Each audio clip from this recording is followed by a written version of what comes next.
بسم اللہ الرحمن الرحیم۔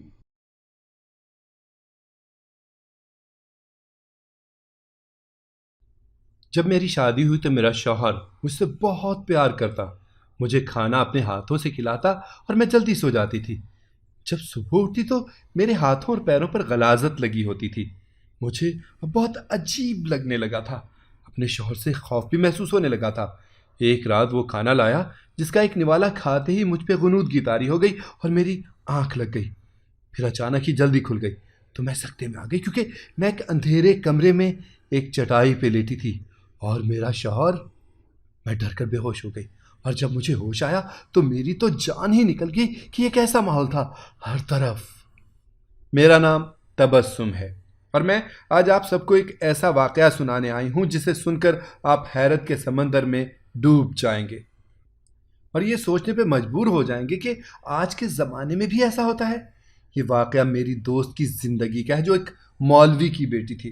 اس کا نام حیا تھا، جس کے ساتھ ایک عرصے تک بہت عجیب حالات چلتے رہے اور وہ اپنے نام تک سے محروم رہی تھی۔ یہ کیسے ہوا، یہ سنیے حیا کی ہی زبانی۔ حیا کی زبانی یہ واقعہ کچھ یوں ہے۔ میرا نام حیا عبداللہ ہے۔ میں اپنے والدین اور بہن بھائیوں کے ساتھ ایک چھوٹے سے گھر میں رہتی ہوں۔ میرے 2 بھائی ہیں جو مجھ سے چھوٹے ہیں اور ایک بہن جو مجھ سے 3 سال بڑی ہے۔ میرے والد سخت مزاج کے انسان ہیں جو ہم پر بہت سخت پابندیاں لگاتے ہیں۔ میرے والد نے ہم بہن بھائیوں کو دنیاوی تعلیم حاصل کرنے ہی نہیں دی۔ ان کے مطابق دنیاوی تعلیم کسی کام کی نہیں، اور وہ اسے فضول کام کہتے، جس کی وجہ سے ہم سب گھر پر ہی رہتے اور قرآن پاک کی تعلیم حاصل کرتے۔ ہم چاروں نے چھوٹی سی عمر میں ہی حفظ کر لیا تھا۔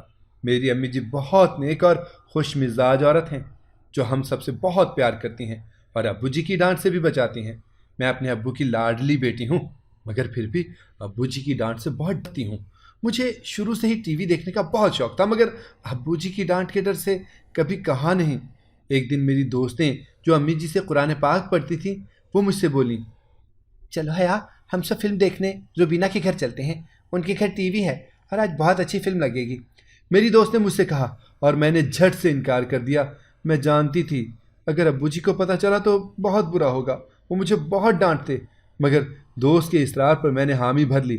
اب مجھے امی جی سے پوچھنا تھا تو اسی لیے ان سے اجازت کیسے لوں، یہی سوچتی رہی۔ سارا دن میں نے اسی سوچ میں گزارا۔ شام کو سب نے جانا تھا، میں نے امی سے کہا میں اپنی دوست کے ہاں میلاد پر جا رہی ہوں، اس نے مجھے خاص طور پر آنے کی دعوت دی ہے۔ امی جی ہمیشہ کی بھولی عورت، انہوں نے مجھے خوشی خوشی اجازت دے دی اور کہا کہ آپ ہی کو بھی ساتھ لے کر جانا میلاد میں، وہاں جانا قسمت کی بات ہوتی ہے۔ مگر میں نے صفائی سے کہہ دیا آپ ہی سے پوچھا تھا امی، انہوں نے منع کر دیا۔ امی جی نے کہا چلو ٹھیک ہے، مگر جلدی واپس آنا بیٹا، ورنہ تمہارے ابو جی نے بہت ڈانٹنا ہے، کہیں گے کہ میں نے تمہیں اجازت کیوں دی گھر سے جانے کی۔ میں اپنی دوست کے ساتھ چلی گئی۔ راستے میں باقی سب بھی اکٹھی ہو گئیں۔ ہم سب ابھی سونیا کے گھر سے چند قدم دور تھے جب سڑک پر لڑائی شروع ہو گئی، اور لڑائی کے دوران ہی ہر طرف بھگدڑ مچ گئی۔ ہر کوئی یہاں وہاں بھاگنے لگا، کسی کو کسی کا ہوش نہیں تھا۔ میرا ہاتھ میری دوست کے ہاتھ سے چھوٹ گیا اور میں وہیں گم ہو گئی۔ میں نے ہر طرف دیکھا مگر وہاں کوئی ایسا نہ تھا جسے میں جانتی تھی۔ اسی طرح میں گم ہو گئی۔ مجھے گھر کا راستہ نہیں پتا تھا، اسی ڈر سے میں تو کانپنے لگی تھی۔ یا اللہ اس بار بچا لے، دوبارہ جھوٹ نہیں بولوں گی، میں نے دل میں دعا کی، مگر ہر وقت قبولیت کا نہیں ہوتا۔ وہیں ایک آدمی جو دور کھڑا اپنی گاڑی سے ٹیک لگائے ہوئے تھا مجھے مسلسل دیکھ رہا تھا۔ اب لڑائی رک چکی تھی، رات کافی ہو گئی تھی، اس لیے لوگوں کا رش کم ہوتا گیا۔ اسی سب میں وہ کھڑا مجھے دیکھ رہا تھا۔ نقاب چہرے سے اتر چکا تھا جس سے میرے چہرے کی خوبصورتی واضح تھی۔ سنو، تم میرے ساتھ چلو گی؟ اس آدمی نے میرے آگے ہاتھ کرتے ہوئے کہا مجھے گھر جانا ہے۔ میں نے روتے ہوئے کہا گھر ہی چلیں گے۔ اس نے میرا ہاتھ پکڑتے ہوئے کہا۔ میں نے شور کیا مگر کوئی میری مدد کو نہ آیا۔ ڈر اور خوف سے میں اپنے حواس کھو بیٹھی اور بے ہوش ہو کر وہیں گر گئی۔ اس آدمی نے مجھے گاڑی میں ڈالا اور کہیں لے گیا۔ جب مجھے ہوش آیا تو میری تو جان ہی نکل گئی۔ یہ کیسا ماحول تھا، ہر طرف عورتیں بےہودہ لباس پہنے ہوئے تھیں۔ میک اپ سے لتھڑے ہوئے چہرے دیکھ کر میں ڈرنے لگی تھی۔ جب ایک عورت میرے پاس آئی اور مجھے زبردستی ایک کمرے میں لے گئی۔ نیچھنو اس پھول جھڑی کو بھی تیار کر، اس نے ایک عورت سے کہا جو بالکل ہی سفید چہرہ کیے، لال سے لبوں سے عجیب لگ رہی تھی۔ اس نے مجھے ایک سوٹ دیا اور پہننے کا کہا۔ میں نے جب دیکھا تو میری تو چیخ نکل گئی۔ کیا ہوا، ایسے کیوں چیخی تو؟ میرا تو دل ہی اچھل کر حلق تک آ گیا۔ اس نے ایک ادا سے ہاتھ ہلاتے ہوئے کہا، میں نہیں پہن سکتی یہ۔ میں نے سوٹ وہیں پھینکتے ہوئے کہا، ارے او بی بی، ایسے کیوں نیچے پھینکا یہ سوٹ؟ اتنا پیارا تو ہے، پھر کیوں نہیں پہننا؟ اس نے وہ سوٹ اٹھا کر صاف کرتے ہوئے غصے سے کہا، ابو جی کہتے ہیں یہ کپڑے کافر عورت پہنتی ہیں، میں نے نہیں ایسے پہننے کپڑے۔ میں نے اسے بتایا، جس پر وہاں موجود سبھی عورتیں ہنسنے لگیں۔ میں حیرت سے انہیں دیکھتی رہی جب ایک عورت غصے سے میرے پاس آئی اور مجھے بالوں سے پکڑ کر چلانے لگی، تو بھی بن جا پھر کافر، چل اب پہن اسے، ورنہ پہنانا مجھے بھی آتا ہے۔ مجھے نہیں پہننا، اللہ کے لیے مجھے جانے دو، میرے ابو جی امی جی میرا انتظار کر رہے ہوں گے، پلیز مجھے جانے دو۔ میں نے روتے ہوئے منت کی، مگر وہ شاید اپنے پاس دل نہیں رکھتی تھی۔ ابھی اور اسی وقت پہن، ورنہ سب کے سامنے خود بناؤں گی، اس نے غرا کر کہا۔ میں کانپتے دل سے وہ کپڑے لیتے ہوئے وہاں سے چلی گئی۔ مجھے اپنے گھر جانا ہے، ابو جی کے پاس جانا ہے، مجھے نہیں پہننے یہ کپڑے، یا اللہ میری مدد کر، مجھے یہاں سے نکال۔ میں روتے ہوئے دعا کر رہی تھی جب ایک عورت میرے پاس آئی۔ تم بہت پیاری ہو، میں تمہیں یہاں سے نکال سکتی ہوں، اس نے پیار سے کہا۔ تو میں نے خوشی سے اسے دیکھا۔ آپ کی مہربانی ہوگی اگر مجھے یہاں سے نکال دیں، میرے ابو جی میرا انتظار کر رہے ہوں گے، میں نے خوشی سے کہا۔ تو وہ مسکرا دی۔ اس نے مجھے ایک کمرے میں بھیجا اور کچھ دیر بعد خود بھی وہاں آئی۔ تم یہاں سے نکل جاؤ، اس نے کھڑکی کی طرف اشارہ کیا۔ وہ کھڑکی دوسری منزل پر تھی۔ پہلے تو میں ڈر گئی، پھر اللہ کا نام لیتی نکلی۔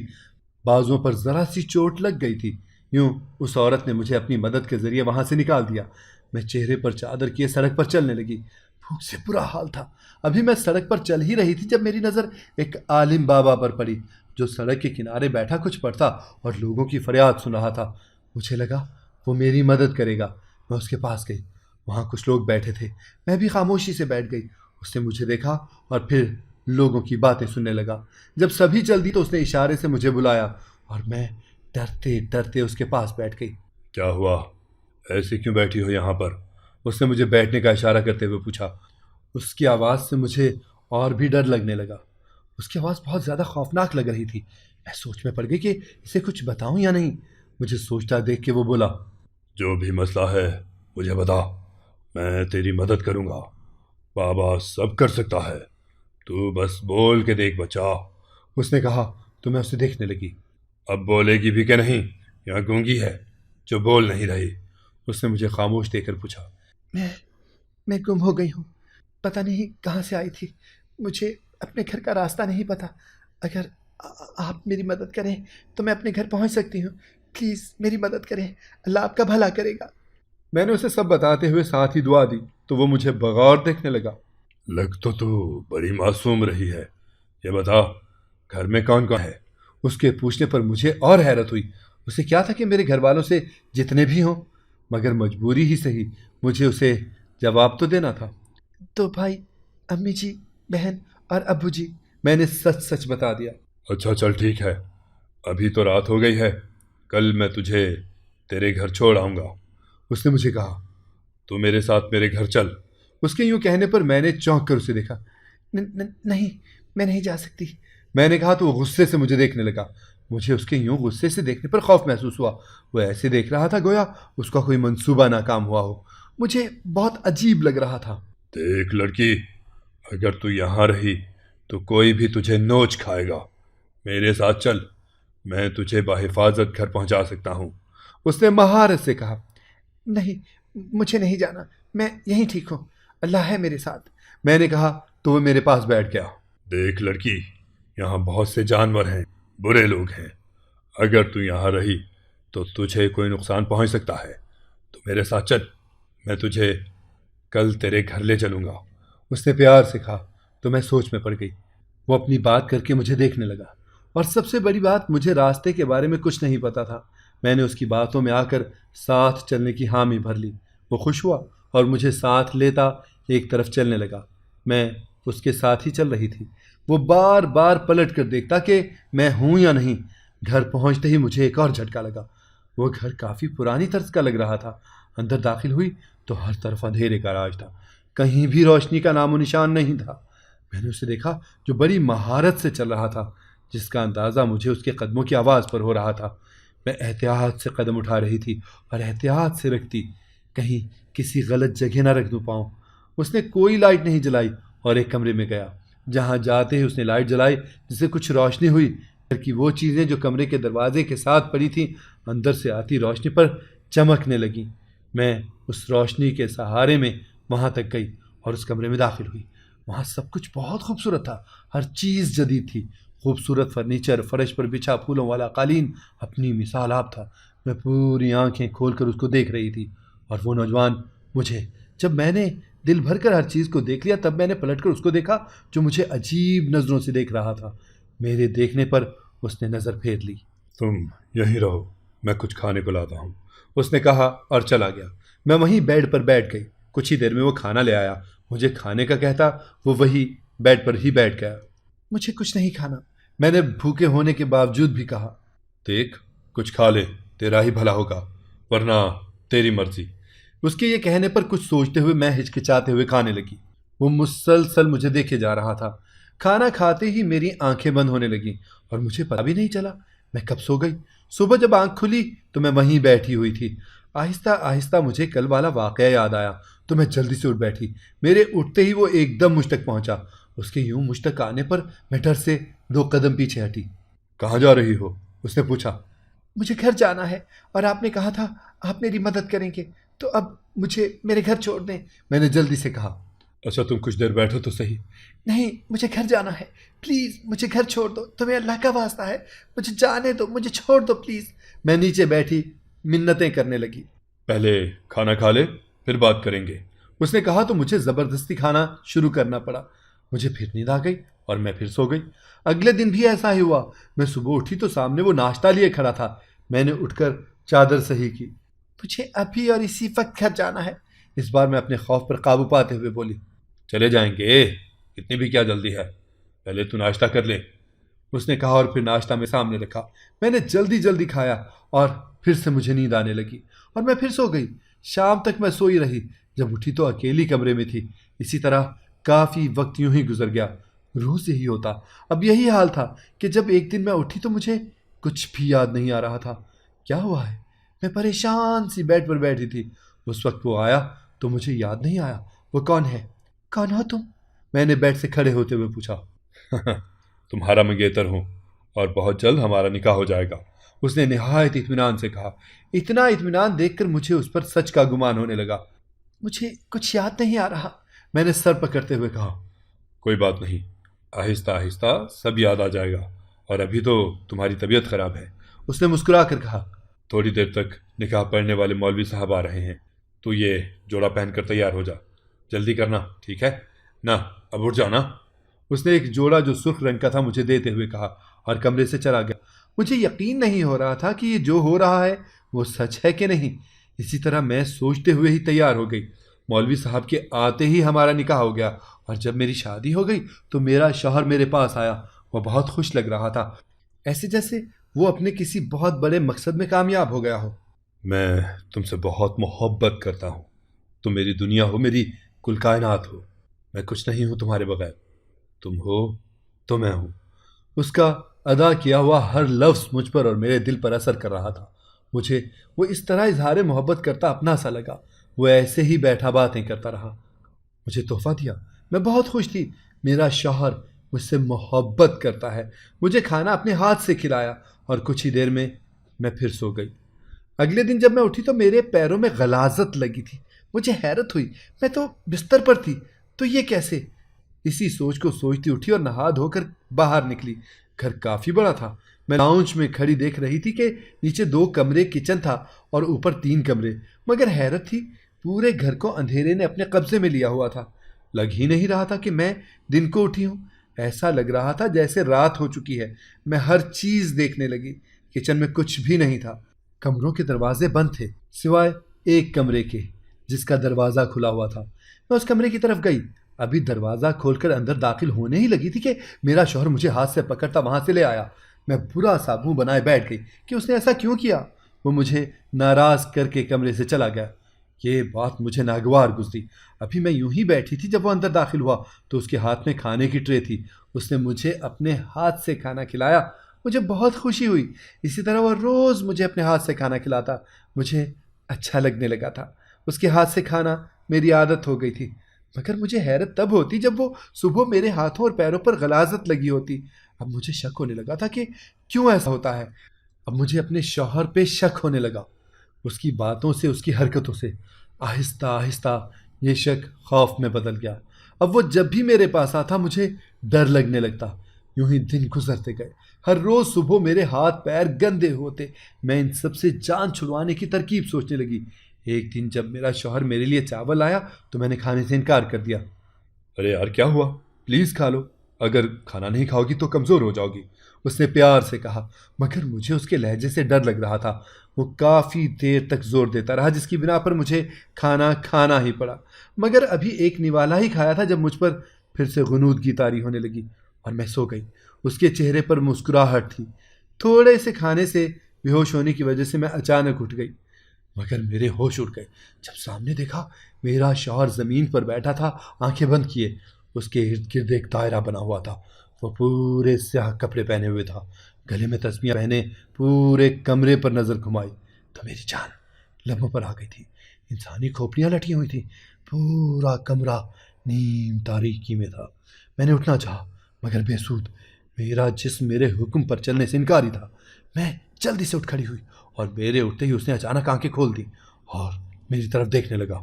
جاؤ، جا کر وہ کام کرو جو روز کرتی ہو۔ اس کے حکم پر میرے قدم خود بخود چلنے لگے۔ میرا دماغ معاف تھا، دل بار بار رکنے کو کہتا رہا مگر دماغ کچھ بھی نہیں سن رہا تھا۔ میں چلتے ہوئے ایک سنسان جگہ پہنچی جہاں پر ہر جگہ غلاظت ہی غلاظت تھی۔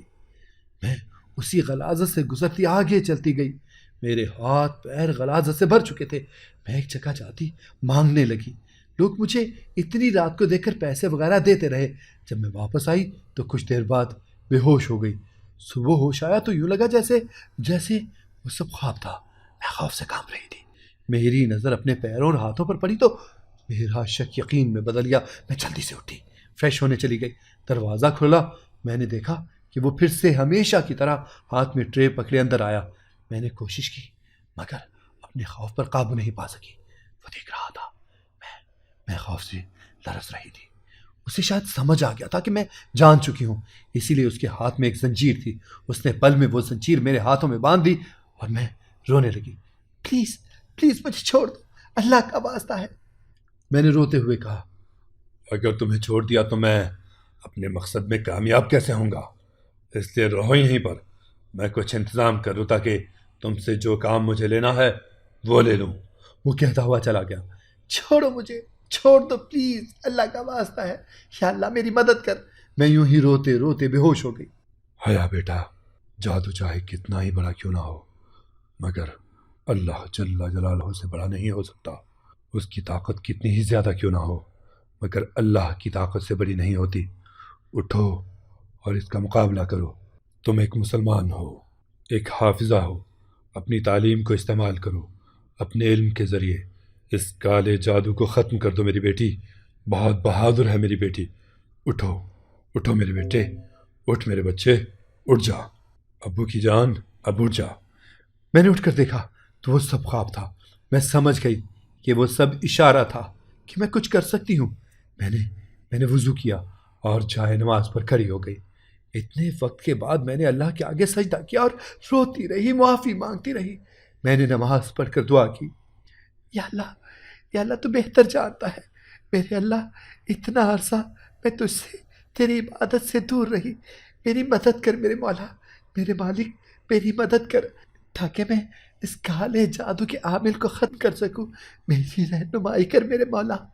میں مسلسل اللہ کا نام لیتی رہی، زبان سے اس کا ذکر کسی صورت نہیں چھوڑا، اور یوں ہی شام ہو گئی۔ دروازہ کھلا اور وہ اندر آیا۔ وہ کچھ مجھ پر پھینکنے والا تھا جب ایک دم ہی میں پیچھے ہوئی اور زور زور سے قرآن پاک کی تلاوت کرنے لگی۔ وہ پہلے تو چیخنے لگا، بند کرو اسے، میں نے کہا بند کرو اسے۔ وہ مسلسل چلاتے ہوئے کہہ رہا تھا مگر میں اور بھی زور سے تلاوت کرنے لگی۔ وہ تڑپنے لگا تھا، آہستہ آہستہ وہ ختم ہو رہا تھا۔ میں نے پڑھنا نہیں چھوڑا اور وہ یوں ہی ختم ہوتا رہا۔ مجھے لگ رہا تھا میں مر جاؤں گی ایسے ہی، مگر اللہ کے کرم سے میں صحیح سلامت رہی اور وہ مر گیا۔ اس کے مرتے ہی مجھے وہ سب بھی یاد آ گیا جو میں بھولی ہوئی تھی۔ اس سے پہلے کہ میں بے ہوش ہو کر گرتی، دروازے کے بند دروازے سے ابو جی اور پولیس آ گئی۔ ابو جی نے جلدی سے مجھے پکڑا اور پولیس نے گھر کی تلاشی لی۔ جب مجھے ہوش آیا تو میں ہاسپٹل میں تھی۔ ابو جی میرے پاس تھے، میرے پاس بیٹھے تھے۔ مجھے اٹھتا دیکھ کر وہ میرے پاس آئے اور میرے اوپر کچھ پڑھ کر پھونک ماری۔ میں نے آنکھیں بند کر لی تو میری آنکھیں چھلکنے لگیں۔ ابو جی نے میری آنکھوں کو صاف کیا۔ نہ میرا بچہ، نہ رونا نہیں۔ دیکھو، اللہ جل جلالہ نے تمہاری مدد کی، اس کے کرم سے تم بالکل محفوظ ہو میری جان۔ دیکھا، قرآن پاک کی تعلیم سے تم آج زندہ ہو بیٹا۔ اللہ پر بھروسہ رکھنا چاہیے، وہی ہے جو ہماری حفاظت کرتا ہے۔ ابو نے کہا۔ اتنے میں پولیس نے مجھ سے کچھ سوال پوچھے جس کے میں نے جواب دیے اور وہ چلے گئے۔ میں بھی ابو کے ساتھ گھر لوٹ آئی۔ یوں اللہ پر ایمان اور قرآن کی طاقت نے میری حفاظت کی کہ وہ واقعہ ہے جسے میں کبھی فراموش نہیں کر سکتی، بھول نہیں سکی اور نہ ہی کبھی بھلا سکوں گی۔ اگر آپ کو ہماری کہانی پسند آئی ہے تو اسے لائک کریں، شیئر کریں اور ہمارے چینل کو سبسکرائب کریں۔ اگلی کہانی تک کے لیے اجازت دیجیے۔ اللہ حافظ۔